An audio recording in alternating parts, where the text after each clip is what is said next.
नमस्कार, दिल्ली न्यूज में आपका बहुत बहुत स्वागत है। चलिए देखते हैं आज की 15 फटाफट बड़ी खबरों को।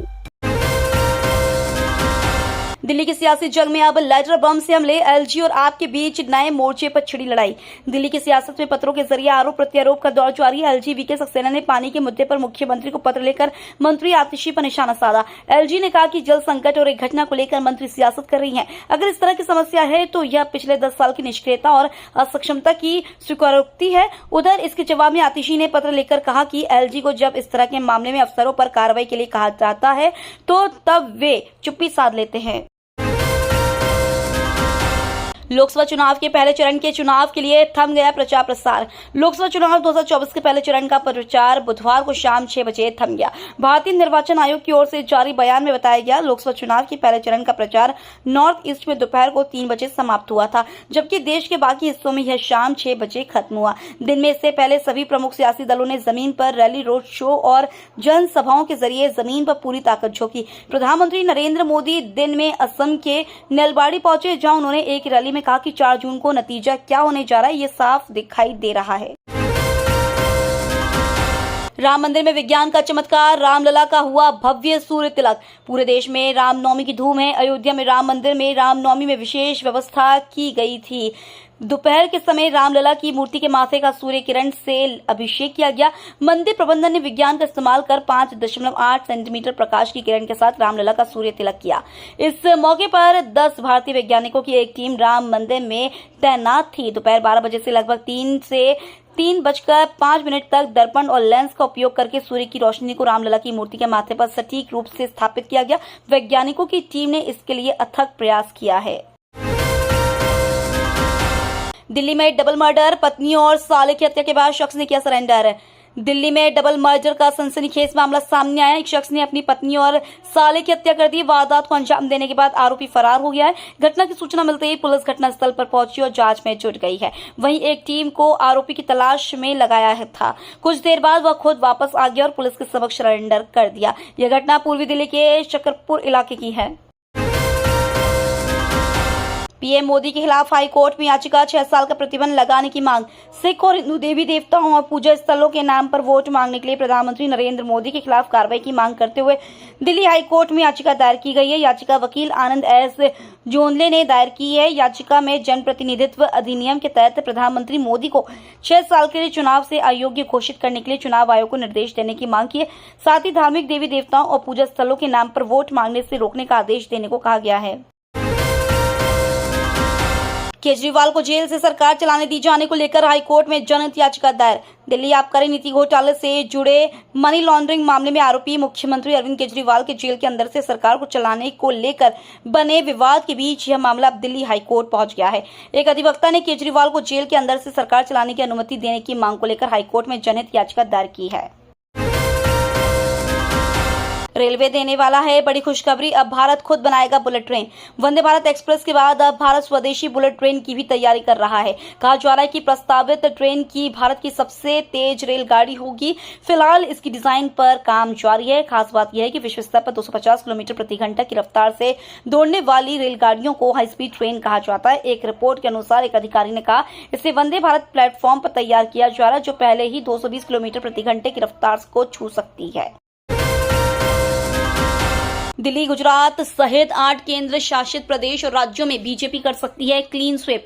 लोकसभा चुनाव के पहले चरण के तहत कल मतदान होना है। चुनाव आयोग द्वारा आम चुनाव की तारीखों के ऐलान के बाद से ही भारतीय जनता पार्टी अपने दम पर 370 सीट के पार और एनडीए गठबंधन के 400 से ज्यादा सीटें जीतने के दावे कर रही है। पार्टी का दावा है कि इस बार के चुनाव में वह बीते कई रिकॉर्ड तोड़ने जा रही है। यही वजह है कि पीएम मोदी समेत बीजेपी के तमाम बड़े नेता अपने चुनाव प्रचार के दौरान अब की बार 400 के पार के लक्ष्य को आम जनता तक पहुंचाने में कोई कसर नहीं छोड़ना चाहती। भारत के कच्चे तेल आयात की कीमतों में आए 16% की कमी। भारत के कच्चे तेल की आयात की कीमतों में 16% की कमी आई है। अंतर्राष्ट्रीय स्तर पर कच्चे तेल की कीमतें कम चल रही हैं, जिसकी वजह से भारत ने कच्चे तेल का इस वित्तीय वर्ष में 16% कम भुगतान किया। हालांकि इस वित्तीय वर्ष में भारत के अंतर्राष्ट्रीय सप्लायर्स पर निर्भरता बढ़ी है। भारत ने इस वित्तीय वर्ष में करीब 23 करोड़ टन कच्चे तेल का आयात किया। यह पिछले वित्तीय वर्ष के बराबर ही है। हालांकि पिछले वित्तीय वर्ष में भारत ने कच्चे तेल के लिए 157.5 अरब डॉलर का भुगतान किया था और 2023-24 वित्तीय वर्ष में 132.4 अरब डॉलर का भुगतान किया।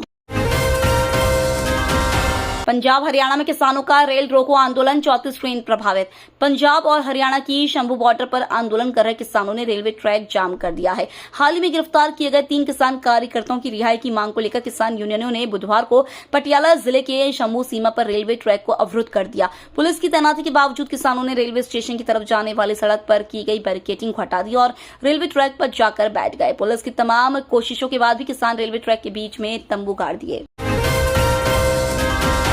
लोकसभा चुनाव को लेकर टीएमसी का घोषणा पत्र जारी, सीएए को रद्द करने का किया वादा।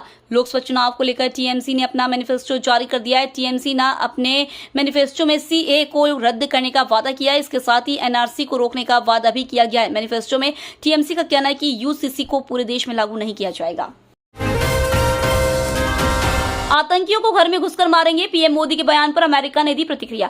आतंकवाद के खिलाफ मोदी सरकार की नो टॉलरेंस पॉलिसी से पाकिस्तान पूरी तरह बौखला उठा है। दरअसल भारत अब न सिर्फ अपने देश में आतंकियों का सफाया कर रहा है, बल्कि पाकिस्तान अधिकृत कश्मीर में बैठे आतंकियों का भी सफाया करने में जुटा है। कुछ दिनों पहले प्रधानमंत्री नरेंद्र मोदी और केंद्रीय मंत्री राजनाथ सिंह ने कहा था कि आतंकियों को उनके घर में घुसकर मारने से नहीं हिचकिचाएंगे, घर में घुसकर मारेंगे वाले बयान पर अमेरिकी विदेश विभाग के प्रवक्ता मैथ्यू मिलर ने कहा, जैसा कि मैंने पहले कहा है, अमेरिका पाकिस्तान और भारत के बीच में नहीं आने वाला है। दोनों देश बातचीत के जरिए मुद्दों को सुलझाएं। राहुल गांधी और अखिलेश यादव की संयुक्त प्रेस कॉन्फ्रेंस में दिखी इंडिया गुट की असली तस्वीर। आखिरकार राहुल गांधी और अखिलेश यादव एक साथ लोगों के सामने आए, लेकिन प्रेस कॉन्फ्रेंस में वो भी चुनाव प्रचार के आखिरी दिन, वो भी न लखनऊ न दिल्ली बल्कि गाजियाबाद में। क्या दोनों नेताओं को रामनवमी का इंतजार था?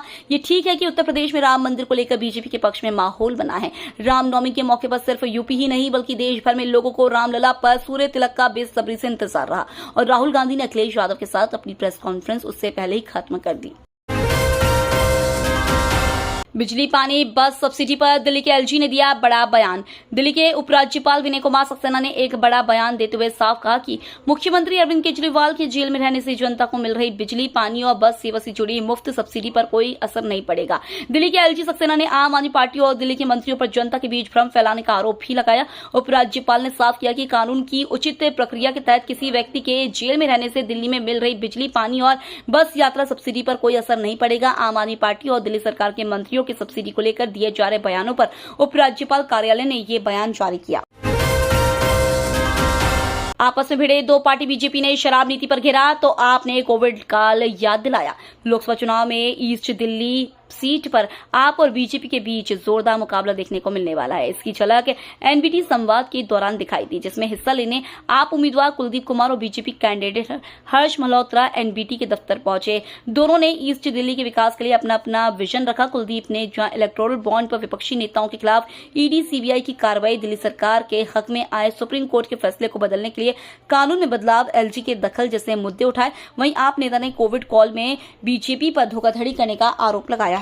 तो ये थी आज की बड़ी खबरें। डेली खबरों से अपडेट रहने के लिए चैनल को सब्सक्राइब करना बिल्कुल न भूलें। धन्यवाद।